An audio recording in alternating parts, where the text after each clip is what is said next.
మనం ఇదేం అహంకారం అనుకున్నాం, అదే అదే. అన్నీ మాట్లాడుకున్నాం. ఇప్పుడు ఇన్ని జరుగుతుంటే ఎవ్వరూ మాట్లాడట్లా. ఉమ్. అప్పుడు ప్రజాస్వామ్యం గురించి మాట్లాడిన వాళ్ళందరూ ఇప్పుడు కూర్చుని ప్రజాస్వామ్యం గురించి ఉపన్యాసాలు ఇస్తున్నారు. అంటే ప్రజా ఆస్తులను టచ్ చేయడం వేరు, పార్టీ ఆస్తులను టచ్ చేయడం వేరు. ఇప్పుడు ఈ పార్టీ కార్యాలయాలు ఇవన్నీ అంటే ఆ పార్టీకి సంబంధించి. ఇప్పుడు ఇందాక మీరు ఏదో అన్నారు కదా, మాస్టర్ ప్లాన్లో ఇది రోడ్డుకి సంబంధించింది. R5 జోన్ అని అప్పుడే అన్నారు, రేపు పొద్దున్న దారిపోయే జోన్ అని. అటువంటిది అంటే వీళ్ళు ఆల్రెడీ పట్టాలు కూడా ఇచ్చేసినట్టున్నారు కొంతమందికి. అప్పుడు అంటే ఎవరు రాలేదేమో కానీ మళ్ళీ వీళ్ళు వస్తే ఖచ్చితంగా అక్కడ ఇల్లు. అటువంటిది అన్న టచ్ చేస్తారా? చేస్తే అప్పుడు ప్రజా వ్యతిరేకత ప్రభుత్వం చూడాల్సి వస్తుంది. ఏమి లేదండి, ఎవడు ప్రజా వ్యతిరేకతలు ఎవడు పట్టించుకుంటున్నాడు ఇప్పుడు.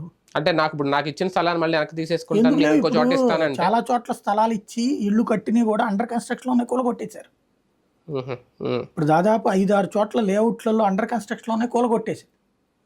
లేబర్ కూడా రావట్లేదు, ఎందుకని వాళ్ళ చేతికి ఇంకా ఇల్లు ఇవ్వలేదు కదా, కాబట్టి పట్టాలు ఇచ్చారు కదా. పట్టాలు ఇచ్చారు కానీ వాళ్ళు తిరగబడట్లా. ఎందుకని భయపడుతున్నారేమో, లేదా 3 సెంట్లు ఇస్తారేమో ఇంకో చోట అనుకుంటున్నారేమో.